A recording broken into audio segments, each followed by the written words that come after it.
may be the favourite for the Caulfield Cup and a contender for the Melbourne Cup, but around the Freedman stable, Marble Halls is referred to as the big baby.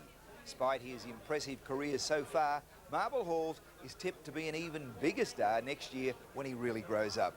And Marie Sparkman met up with one of the celebrities of the Spring Carnival. Meet Marble Halls, the hot favourite for today's Caulfield Cup. A skinny kid with a lot of money riding on his light frame. In full stride, he is a super athlete, but the rest of the time, Marble is not exactly switched on.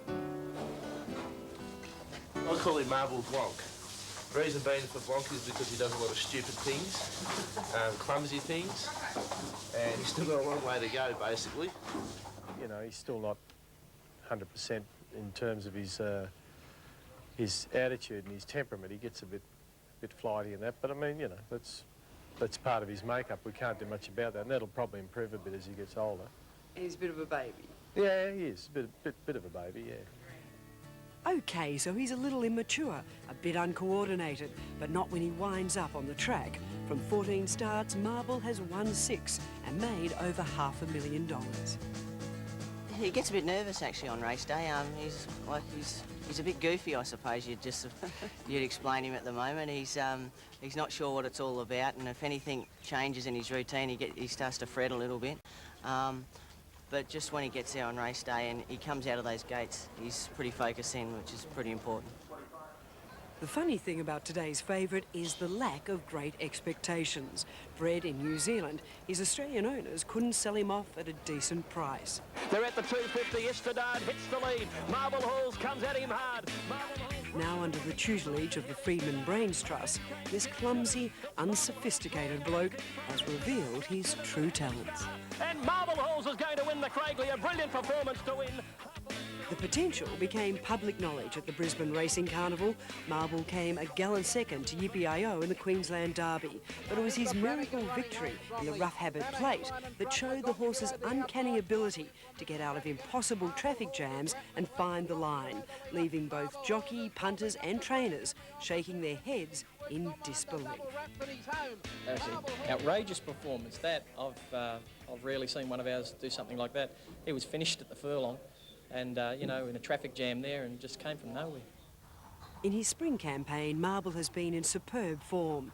His greatest competition coming from his stablemate, the arrogantly impressive import, Always Aloof.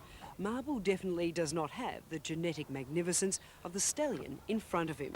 He's a very nice horse, Marble Halls, but he tends to get a little bit jealous when I spend a bit more time with the other horse opposite him, Always Aloof. He's my favourite anyway, so...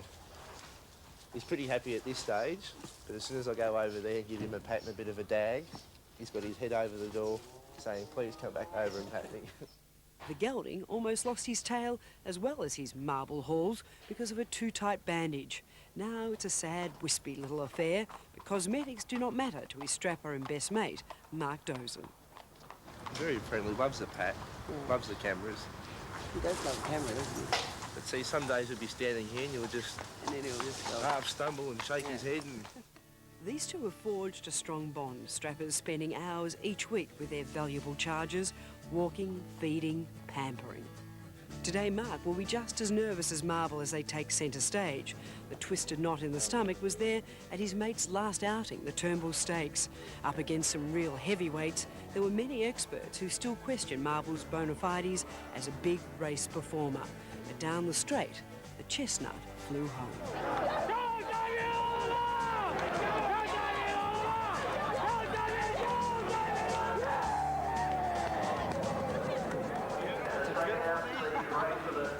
At last, the big baby had convinced Damien Oliver who he should be riding today. It was very satisfying, you know, I was pretty excited.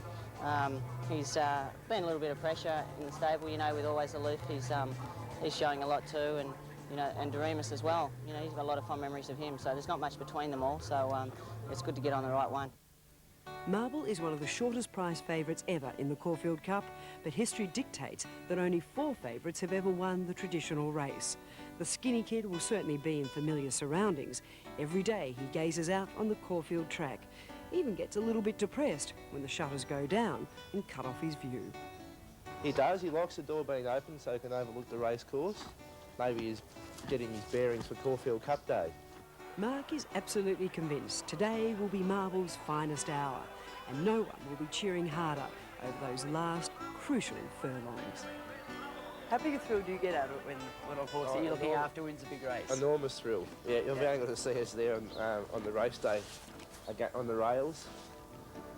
No, we do tend to lose our head a little bit,